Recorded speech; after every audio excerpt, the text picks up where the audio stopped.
હાલો તો અત્યારમાં નીકળી ગયા છો કારખાને અને કારખાને પહોંચી ગયા જોવો તમે આવીને પછી ડાયરેક્ટ ક્રેકું ચેક કરવા માંડ્યા જોવો અને પછી આવી ગયો કમ્પોસિટરે આટો મારવા અને હવે અહીંયા લાઈન ઉપર બેઠો જોવો અને હવે જાવું હો જમવા જોવો તમે અને અહીંયા પછી જમીન આવીને પ્રેસમાં આવી ગયો વજન ચેન્જ કરાવવા અને આ વજન ચેન્જવાળો માલ આવી ગયો ને હવે જઈશું ડિજિટલમાં ડિઝાઇન ચેન્જ કરવાની ડિઝાઇન ચેન્જ કરીને આવતો રહ્યો કમ્પોસિટર અપડાઉન કરાવવાનું પછી અપડાઉન કરીને આવતો રહ્યો અહીંયા દુકાને નાસ્તો કરવા અને પછી પાછો આવતો રહ્યો અહીંયા પ્રેસે વજન ચેન્જ કરાવવા દુકાને બેઠો તો તા તો ફોન આવ્યો અને આ જો પ્રેસના ઇન્ચાર્જ અને આ જો આ વજન ચેન્જવાળો માલ આવી ગયો છે હવે આમાં સેમ જ પ્રોસેસ થાય છે ડિઝાઇન ચેન્જ ને કમ્પોસિટર અપડાઉન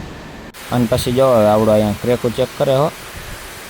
અને હવે જાઉં ઘરે તાએ બોલાવ્યો હોય જો તમારે ઘરે નથી જવાનું મારે ઘરે જવાનું અમે હવાઈ જઈશું ને ગયો હા તમે સવારે જઈશું અત્યારે અમે જઈએ અને હવાઈ વહેલા આવજો કારખાને 9 વાગ્યા એટલે 9 વાગે જવાનું તો ન હોય આવજો હા હા શું વાંધો હા અને પછી મામાનો માવો ખાઈ લીધો ભાઈ માવો ખાઈ લીધો ભાવ જાય ઘરે અને અમે જઈ કારખાને આવજો કાલે હવાઈ ભેગા થઈશું